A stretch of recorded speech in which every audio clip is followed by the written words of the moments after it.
The restaurant was softly lit, the kind of place that tried to make disappointment feel elegant. Warm amber lamps reflected off polished wood, and low music hummed beneath conversations meant to sound effortless. Aaliyah Brooks sat perfectly still at a small table near the window, her hands folded around a water glass she hadn't touched. She was 30, a black woman with deep brown skin, natural curls falling neatly over her shoulders, wearing a navy blue wrap dress she'd chosen carefully. Professional, confident, hopeful without trying too hard. She had arrived 10 minutes early. He had arrived late. And now, he was standing. "I just don't feel the spark," her blind date said, already reaching for his jacket. "You're great. Just not what I expected." Aaliyah nodded once, calmly, even kindly. "Of course." He didn't offer to pay. He didn't ask if she was okay. He didn't even wait for a response before walking away, chair scraping loudly against the floor. The silence he left behind was heavier than the rejection itself. Welcome to Korean Mafia lovers. Before we dive into this incredible story of unexpected connections, comment where you're watching from and hit that subscribe button. Your support means everything and helps us bring you more amazing romance stories like this one. Kalaya exhaled slowly, pressing her lips together as if to keep something fragile from breaking loose. She reached for her phone, pretending she had somewhere else to be, someone else waiting. Anything but the truth. That being dismissed so casually still hurt more than she liked to admit. At the table beside hers, a man had watched everything. Han Min-jae sat alone, a glass of untouched whiskey in front of him. 34, Korean, devastatingly composed. His tailored black suit fit his muscular frame with surgical precision, white shirt open at the collar, revealing the edge of an intricate dragon tattoo along his collarbone. His face was sharp, controlled, but his eyes weren't cold. They were thoughtful. He wasn't supposed to be there long. Dinner meetings bored him. People lied too easily over food. But something about the woman beside him, the way she accepted humiliation with dignity instead of desperation, had anchored his attention. Min-jae had built an empire on reading people, knowing when they were weak, when they were lying, when they were dangerous. But this woman, she wasn't performing. She wasn't calculating her next move or plotting revenge. She was simply processing.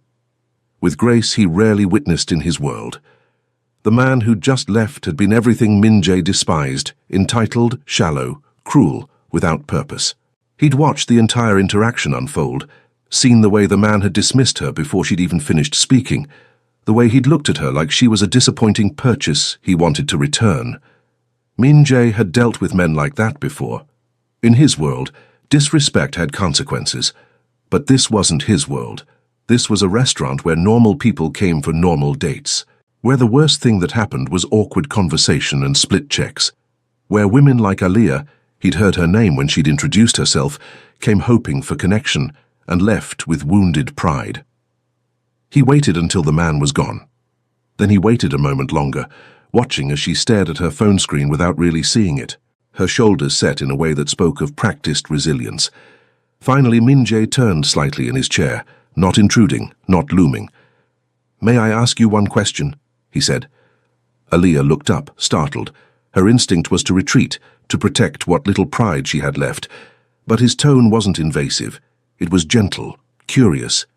And there was something in his eyes, not pity, but recognition. "Okay," she said cautiously. Min-jae met her eyes, steady and sincere. "Did he ever ask you who you are, or only what you looked like across a table?" The question landed softly and devastatingly. Aaliyah blinked. Her throat tightened. "He asked what I did for work," she said quietly, "and if I always wore my hair like this." The memory stung. The way he'd said it, like her natural curls, was somehow unprofessional, inappropriate for a woman her age. Like she should apologize for not conforming to whatever image he'd constructed in his mind. Min-jae nodded once, as if confirming something he already suspected. "Then he didn't reject you," he said.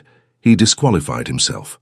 Aaliyah let out a quiet, surprised laugh, half relief, half disbelief.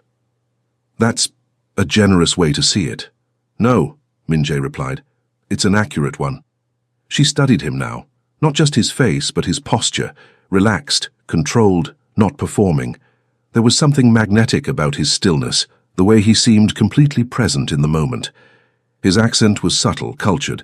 His hands, she noticed, were elegant but strong, with small scars across the knuckles that spoke of a life more complicated than his expensive suit suggested. "And what do you see?" she asked. He paused, choosing honesty over charm. Someone who stayed kind when she had every reason not to. Aaliyah felt something loosen in her chest. When was the last time someone had noticed her kindness instead of cataloguing her flaws? When had someone seen her grace under pressure as strength rather than weakness? "I'm Aaliyah," she said, extending her hand. "Minjai," he replied, taking her hand gently. His touch was warm, careful, like he understood the weight of the moment. They talked, slowly at first, about nothing important. Food preferences, the neighborhood, the way the city felt too loud some nights. Minjay didn't dominate the conversation. He listened, asked thoughtful questions, remembered her answers.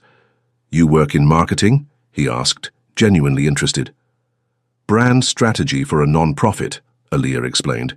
"We help small businesses in underserved communities build their presence. It's not glamorous, but it matters." "Matters more than glamorous," Minjay said. "What drew you to it?" The question caught her off guard. Most people asked about her salary or advancement opportunities. "My grandmother owned a corner store in Detroit," she said. "Worked there 60 years. Never had the tools to really grow it, you know. I wanted to be those tools for other people." Minjay's expression shifted, something deeper, more personal. "Family legacy is powerful." "What about you?" Aaliyah asked. "What do you do?" "Business," Minjay said simply. "Import, export, nothing as meaningful as your work." It wasn't entirely a lie. His legitimate businesses did involve import and export, but it wasn't the whole truth either, and the omission sat heavy in his chest. She didn't know who he was, not really. She only knew he didn't make her feel small. When the server came, Minjay quietly paid for her untouched dinner and his drink. No announcement, no expectation. "You didn't have to," Aaliyah began. "I wanted to," he said simply. Outside, the night air was cool, forgiving. They stood on the sidewalk beneath the glow of streetlights, neither quite ready to end the unexpected encounter. "Thank you," Aaliyah said. "For the question." Minjay inclined his head. "Thank you for answering." They exchanged numbers, no promises, but as Aaliyah walked to her car, she found herself smiling for the first time all evening.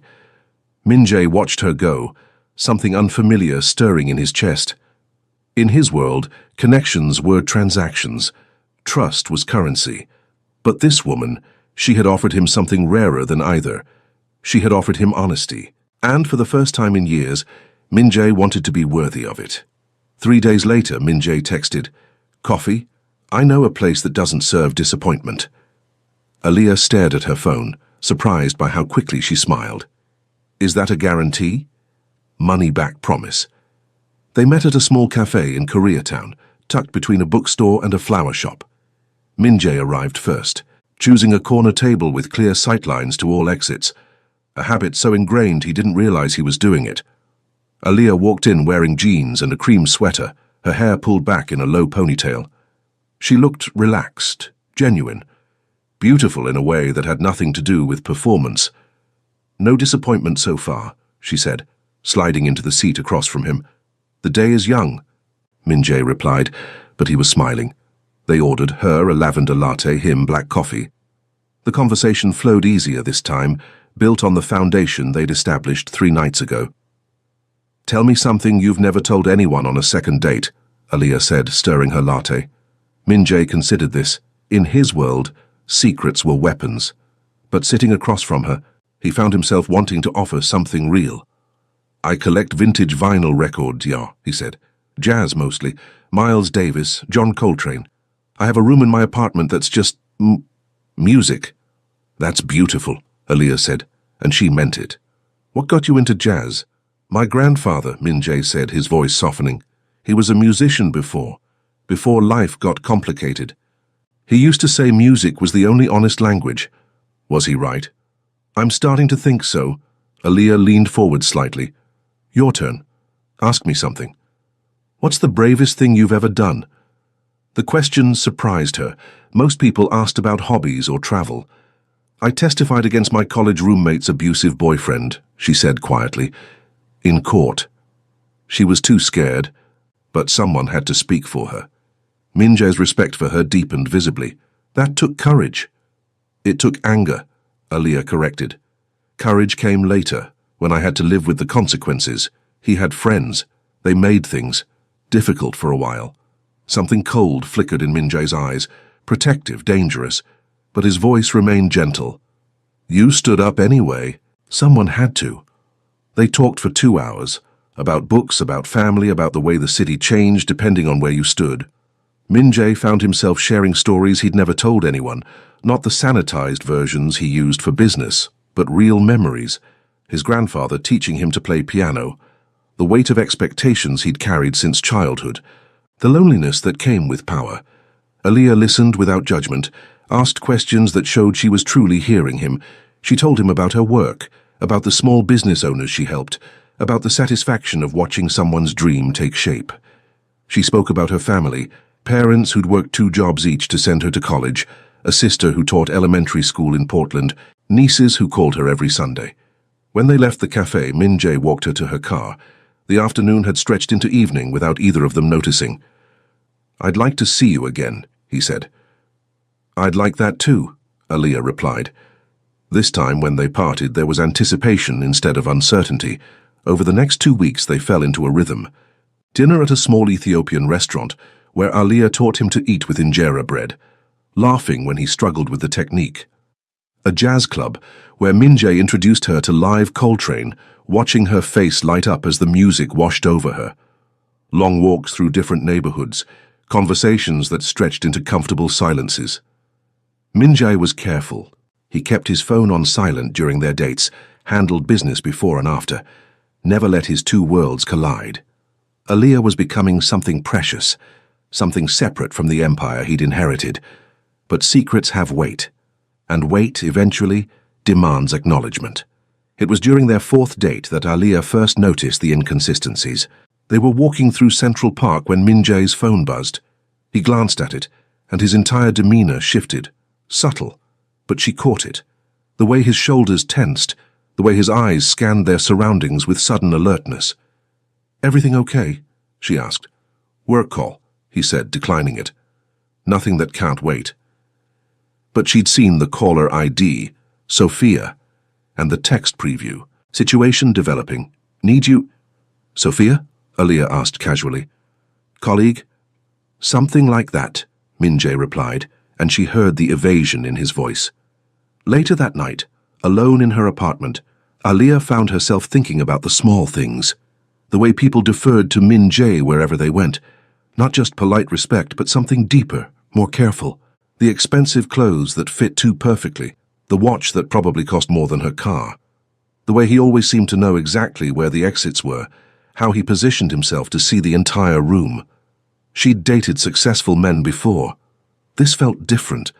But when he texted her the next morning, "Good morning, beautiful," thinking about your laugh, she pushed the doubts aside.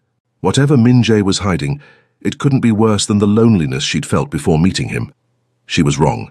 It was Lucas, his lieutenant, who forced the issue. "You're distracted," Lucas said during a meeting about territorial disputes. "This woman is not your concern," Min-jae cut him off. "She could be a liability," Lucas pressed. "If our enemies, then we make sure she never becomes a target," Min-jae said, his voice carrying the kind of authority that ended discussions. But Lucas's words planted a seed of worry. Min-jae had enemies, people who would use anything, anyone, to hurt him. The thought of Aaliyah being pulled into that darkness made his chest tight with protective fury. That night, he almost cancelled their date. Instead, he showed up at her apartment with takeout from her favorite Thai place, determined to memorize every detail of her smile before he had to make an impossible choice. "You seem different tonight," Aaliyah observed as they sat on her couch, containers of pad thai between them. "Different how?" "Distant. Like you're somewhere else." Min-jae met her eyes, seeing the concern there, the growing trust. "Just work stress." It wasn't a lie exactly, but it wasn't the whole truth either. And for the first time since he'd met her, Min-jae felt the weight of what he was hiding. The call came at 2 a.m. on a Tuesday. Min-jae's phone buzzed against his nightstand, pulling him from dreams of jazz clubs and Alia's laugh. The caller ID made him instantly alert. Sophia, his head of security. "We have a problem," she said without preamble. "Renee Kim is making moves. She knows about the woman." Min-jae sat up, ice flooding his veins. Renee Kim, former ally turned bitter enemy after a business deal went south.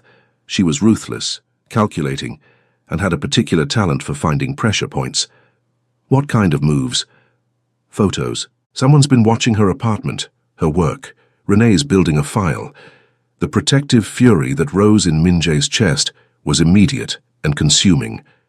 Double her security detail. Invisible, but comprehensive. Already done. But Min-jae, you need to tell her. If this escalates, it won't escalate, Min-jae said, his voice carrying deadly certainty. "I'll handle Renee." But as he hung up, Min-jae knew the choice he'd been dreading was no longer theoretical. Alia was in danger because of him, because he'd been selfish enough to want something pure in his complicated world. The next morning, he sat in his office staring at surveillance photos Sophia had intercepted. Images of Alia leaving her building, walking to work, meeting friends for lunch. Someone had been watching her for days, cataloguing her routines, her vulnerabilities. His hands clenched into fists. In his world, this kind of surveillance was a prelude to action. Renee wasn't just gathering information, she was preparing to strike. "Sir?" Lucas appeared in the doorway. "The Kim situation is my priority," Min-jae finished. "Cancel everything else. And the woman." Min-jae's eyes were cold as winter. "She's under our protection now. Anyone who touches her answers to me personally." That evening, they had dinner plans. Min-jae arrived at the restaurant early, choosing a table with perfect sightlines, his security team positioned discreetly throughout the space. When Alia walked in, beautiful in a burgundy dress that made her skin glow, his heart clenched with the knowledge that this might be their last normal moment. "You're early," she said, sliding into her seat.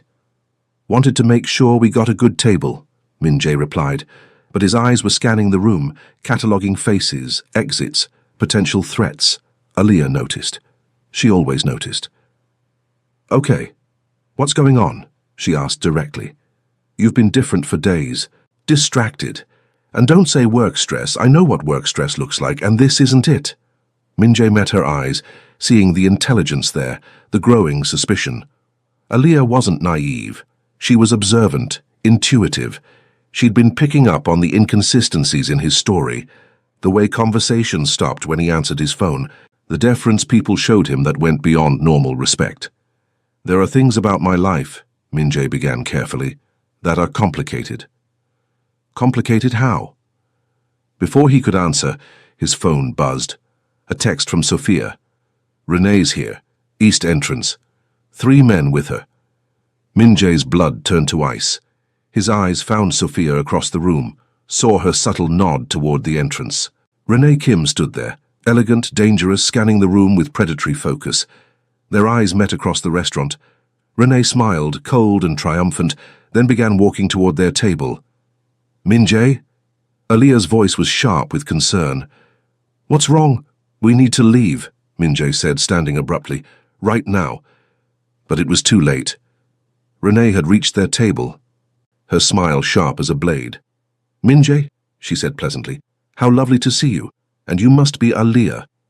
Alia looked between them, confusion and alarm growing in her eyes. "I'm sorry. Do we know each other?" "Not yet," Renee said, her tone deceptively warm. "But I know quite a bit about you. Your work with community growth partners, your apartment on Maple Street, your morning coffee routine at that little place near your office." The blood drained from Alia's face. "How do you—" "Renee." Min-jae's voice was deadly quiet. "Walk away." "Oh, but I'm just getting started," Renee replied. "Alia, dear, has Min-jae told you what he really does for a living? Because import-export is such a quaint way to describe running the largest Korean crime syndicate on the East Coast." The words hit Alia like physical blows. She looked at Min-jae, searching his face for denial, for explanation, found only grim confirmation. Crime syndicate? She whispered. Such an ugly term, Renee continued. I prefer family business. Though I suppose the drugs, the money laundering, the occasional murder, those do tend to complicate the semantics. Enough. Min Jae stepped between them, his presence suddenly radiating the kind of controlled violence that made grown men step back. But Renee wasn't intimidated. She deserves to know who she's sleeping with, don't you think? What kind of blood pays for those expensive dinners? How many people have died to build the empire that bought that pretty dress she's wearing? Aaliyah stood slowly, her face pale, but her voice steady. I think I should go. Aaliyah, wait. Min Jae reached for her, but she stepped back. Don't, she said quietly. Just don't. She walked away with dignity and tact, but Min Jae could see the tremor in her hands, the way she held herself too carefully upright. Renee watched her go with satisfaction. Such a shame, she said. She seemed lovely. I do hope nothing happens to her. The threat was clear. Min Jae turned to face Renee fully, and for a moment she saw exactly who he really was beneath the careful civility. Her smile faltered. If you touch her, Min Jae said, his voice barely above a whisper. If you even think about her, I will end you. Not your business, not your territory, you personally. Is that a threat? It's a promise. Renee's confidence cracked slightly. She'd forgotten, perhaps, that Min Jae's reputation for ruthlessness wasn't just inherited. It was earned. This isn't over, she said, but she was already backing away. Yes, Min Jae replied. It is. As Renee left, Min Jae stood alone in the restaurant, surrounded by the wreckage of the best thing that had ever happened to him. He'd known this moment would come. He'd just hoped, foolishly, that he could find a way to keep both his world and his heart intact. Now he had to choose between protecting Aaliyah and losing her forever. The choice, he realized, had already been made. Aaliyah didn't answer his calls. For 3 days Min Jae tried. Texts, voicemails, even showing up at her office only to be told she was unavailable. He understood. She needed space to process what Renee had revealed, to decide if she could trust him enough to hear his side. But understanding didn't make the silence easier to bear. On Thursday morning, Daniel, her co-worker and friend, called him. She knows, Daniel said without preamble. About you, about what you really do. Min Jae's grip tightened on his phone. How much? Enough. Look, I don't know what your game is, but Aaliyah is good people. She doesn't deserve to be collateral damage in whatever. I would never hurt her, Min Jae interrupted. Maybe not intentionally, but your world. It hurts people just by existing. The words hit like physical blows because they were true. Min Jae had spent years insulating himself from that truth, but Aaliyah had stripped away his defenses, made him feel the weight of every choice he'd made. Tell me where she is, Min Jae said. No. Daniel. She's scared, man. Not of you exactly, but of what being with you means, and honestly, she should be. The line went dead.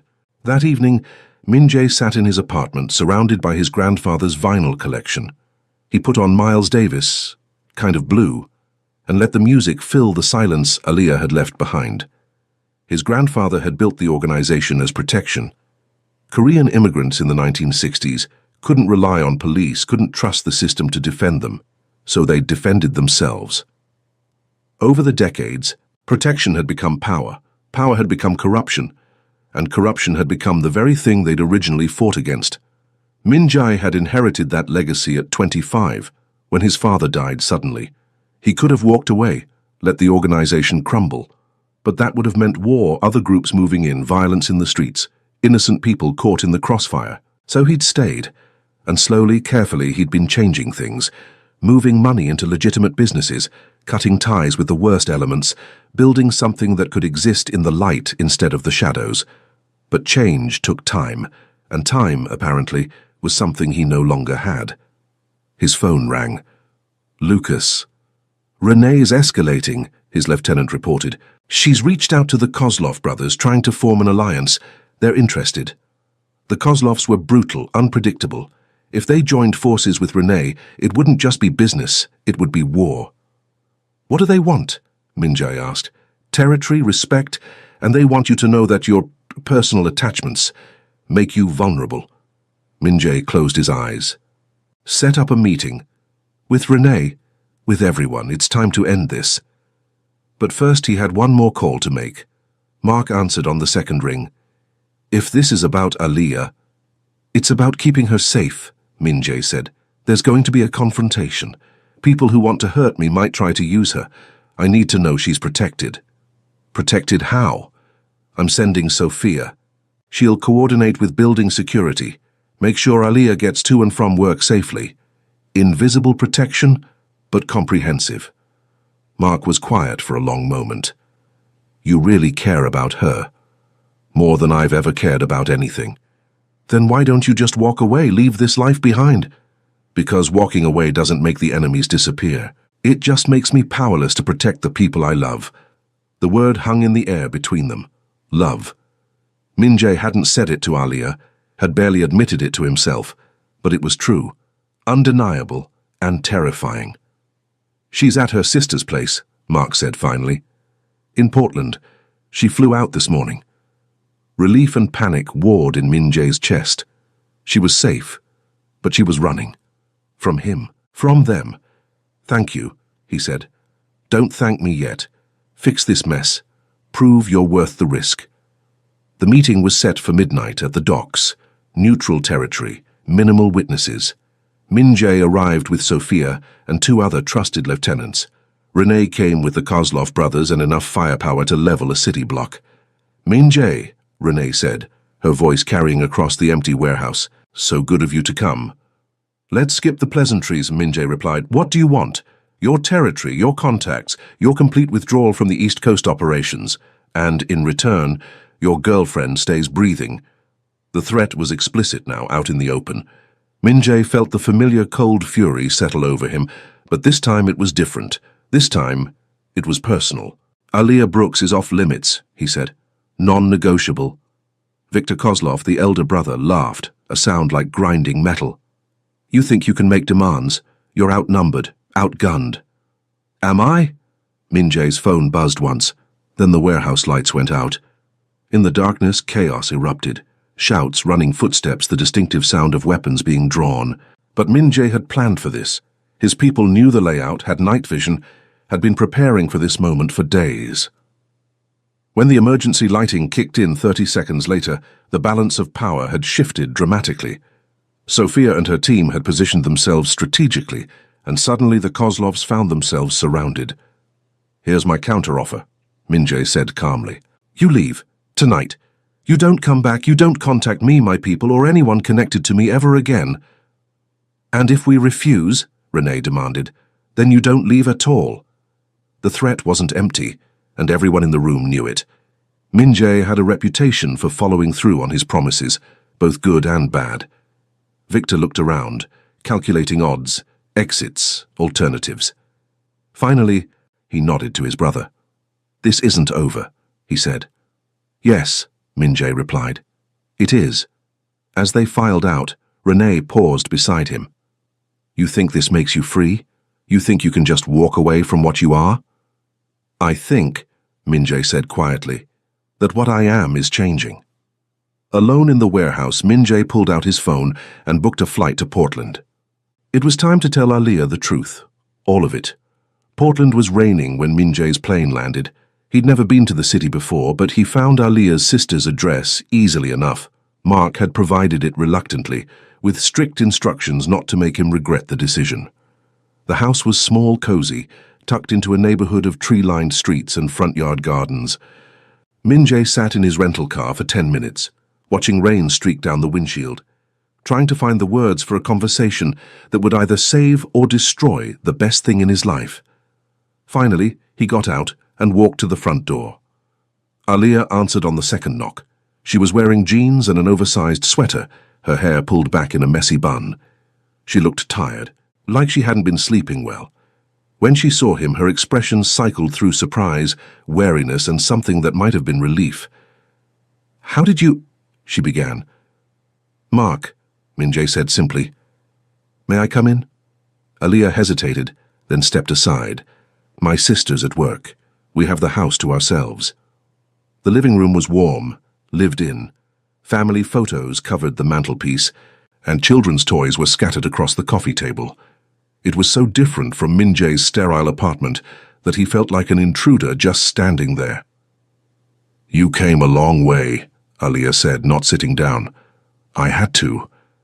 There are things I need to tell you, things I should have told you from the beginning."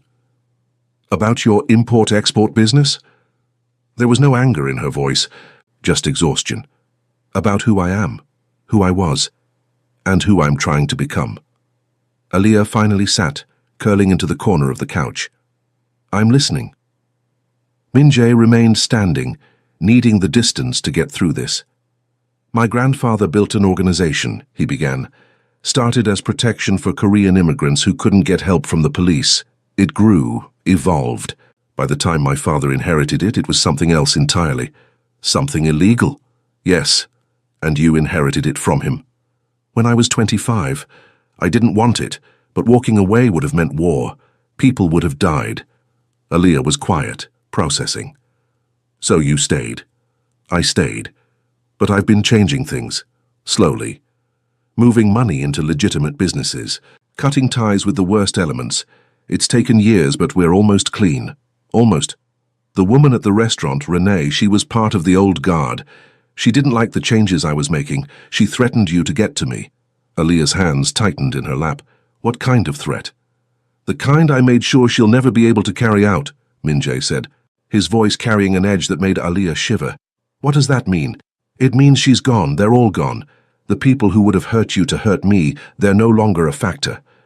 Aliyah studied his face, seeing the controlled violence there, the protective fury he'd tried so hard to hide from her. "You killed them."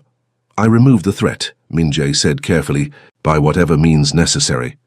The silence stretched between them, heavy with implications. Finally, Aliyah spoke.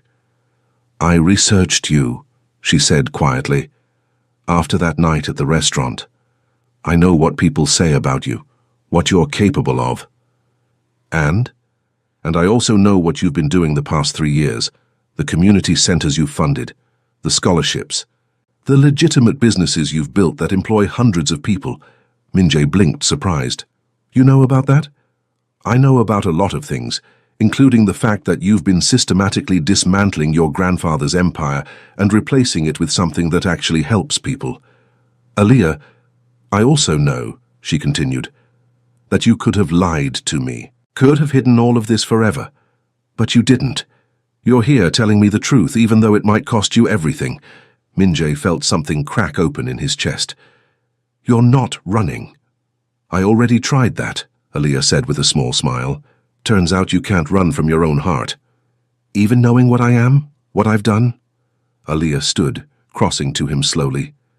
"I know who you are," she said, reaching up to touch his face. "You're the man who asked me one question when everyone else had already made up their minds. You're the man who listens when I talk, who remembers what matters to me. You're the man who spent 3 years trying to build something better from the ashes of something terrible. I'm also the man who put you in danger just by caring about you. And you're the man who eliminated that danger to keep me safe," Aliyah replied. "I'm not naive, Min Jae. I know the world isn't black and white. I know that sometimes good people have to make hard choices." Min Jae searched her eyes, looking for doubt, for fear, found only acceptance. "Did he ever ask you who you are, or only what you looked like across a table?" he said softly, echoing the question that had started everything. Aliyah smiled, tears gathering in her eyes. "You asked me who I was, and then you spent weeks learning the answer. I love you," Min Jae said, the words finally free. "I love your strength, your kindness, your refusal to let the world make you small. I love the way you see people, really see them. I love who I am when I'm with you." "I love you too," Aliyah whispered. "All of you, even the parts that scare me." When he kissed her, it tasted like rain and redemption, like coming home after a long journey through darkness. "What happens now?" Aliyah asked against his lips. "Now," Min Jae said, "we build something new, together." Outside, the rain continued to fall, washing the world clean. Years later, Min Jae stood in the same restaurant where they'd first met, but this time the table was set for a celebration.